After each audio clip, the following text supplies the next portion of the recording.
It's the beast within. Stick around.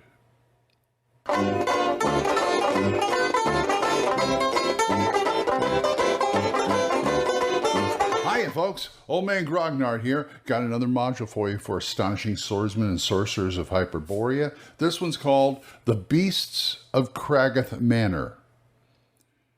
Real pretty, huh? Well, let's take a look and see what it looks like on the inside, shall we? Alright, here we have The Beasts of Kraggoth Manor by Tim Callahan. Beautiful book as usual. Northwind does some nice stuff. Here's your map, your standard map. What else do we have here?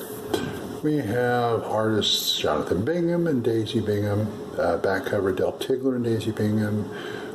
Glenn Seal, Jim Schultes, Peter Mullen, Diego Noriega, Del Tigler. And of course, it is beautiful. Two-column layout, really easy to read. What I really like about their books is they are not afraid to use bold, so you know as a game master what you're supposed to pay attention to. It makes it easier to do prep, let me put it that way. And here's a nice map of the area. More nice artwork, more maps. And it's just a gorgeous book. They do a really good job. This was brought out a while ago. And of course you have new spells, new monsters, and new magic items. And some handouts too. Like so. More map. Here's what the back looks like. And that's The Beasts of Kraggoth Manor. Take it away, Glenn. Okay, Beasts of the Kraggoth Manor. This was published in 2018. It was kickstarted along with another module. And it was written by Tim Callahan. And it's, as you can see, it's real pretty. It's about 52 pages. And it's for 4 to 6 characters, levels 4 to 6. How about that?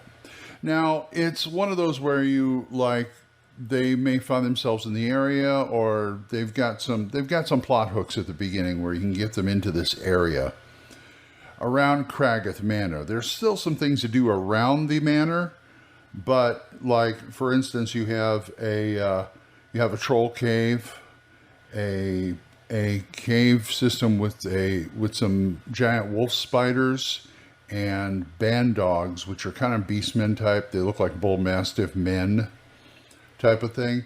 Plus there's a big cursed monolith and a ruined temple there. But the main focus of the story is Kraggoth Manor. Now, I don't want to give too much away, but it's kind of a, I'm not going to say it's not really a hodgepodge. It does have a storyline, but to me it comes off as a little bit Castle Amberish, if you know what I mean, because it has to do with a cylinder that fell out of space about a millennia ago. And there's a history, it buried itself underneath in the mound where they built eventually Kraggoth Manor. And there was one guy who built it there, and this one warlord, and he couldn't, these creatures made of like coal and fire came out and just either killed or scared off the workers.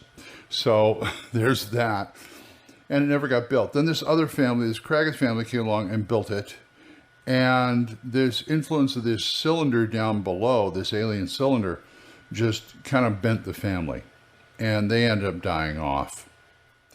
And then it was found by two other like thieves and stuff. And they took it over. And I'm going to leave it there because I don't want to do any more spoilers about what's going on. You can probably guess from what I've told you already. When the players come across it, there's going to be 8 men laying siege to it, and they're stirring up the shaman's stirring up some potion. They're going to take down. They're going to, they're trying to attack the manor and such as that. And of course, the players are going to say, "Oh well, that's what we have to fight and save the people in the manor." Well, let me put it this way. The beastmen are the least of their problems. I mean, this has got, it's, once again, like you've seen, production values are high. And it's got a lot of interesting things in here, even before you get it, like the, you know, the whole thing with the band dogs and the wolf spiders and such, and the troll cave. That's sort of a, I don't know, a prelude, sort of a warm-up act to this, because they have towers, gates. There's a few. There's also another adventuring party in there that behave rather strangely.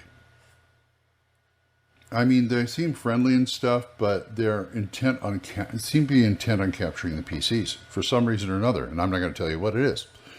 But, you know, like, there's sinister stuff going on in here. There's in the waste room. There's a neglected Odig because hasn't been very many people or things to eat, so he's ravenous. And what you find in the basement is not pretty. There's also a mummy you have to deal with, a young girl mummy that was part of the previous owner's thing. They've also got some new monsters in here called, like, the Scythe Automaton. They're kind of like living statues, pretty much. And, you know, their hands have sides on them, so that's fun. The band dogs, of course. A lot of plant stuff. And these men of ash and coal, I think they're kind of cool. These guys here, you know, they're basically servants of the big bads. And they will, you know, they'll do stuff like infrared vision. If you attack them with fire, it heals them. And they will do stuff like, they will attack you, but on a successful attack, a touch attack, the target has to make an avoidance save. Or they will grapple you, basically bear hug you, and burn you to death. A lot of fun stuff. There's some nice new magic items in here. They've got Rod of Suffocation. Oh boy, that's a that's a problem right there. They have the Amulet of Nyx, Amulet of Mind Protection, things like that. They have Bracers of Undeath in here, which are a blessing and a curse. They give you a nice little, they act as AC4 Bracers of Defense, but at the same time, it can be used by any class, but they're made of negative energy. So somebody like, oh, I don't know, a necromancer and stuff would want them, but everybody else, they get bad nightmares, they don't sleep very well, and, you know, and they're loath to take them off, of course, because they give them some nice perks and things like that. There's a Helm of Judgment, I like the Helm of Judgment. It kind of looks like, looks like a Remora skull. You can see it there. And a few potions and things, so it's a good evening's entertainment, I think. And there's some really weird stuff that's going on here that if you're not careful, if the players are not careful, it's going to mess them up real bad. So I would, you know, they should stay on their toes. Let me put it that way. Okay, where can you get this? Because this is a really good one.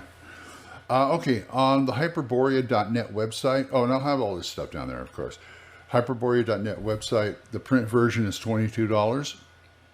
If you go over to Drive-Thru RPG, it'll be $10. Yes, it's a $10 PDF. So it's fairly inexpensive. Not bad for going. And of course, there it is. Beasts of Kraggoth Manor by Tim Callahan for Hyperborea. All right, and if you guys, I don't know why I don't say this more. Other channels do. Like and subscribe if you're of the persuasion. Hit that like button, hit the subscribe button, and the bell icon will tell you when I do these things again. So, there, due diligence. Oh boy. So, until I see you folks next time, bye-bye.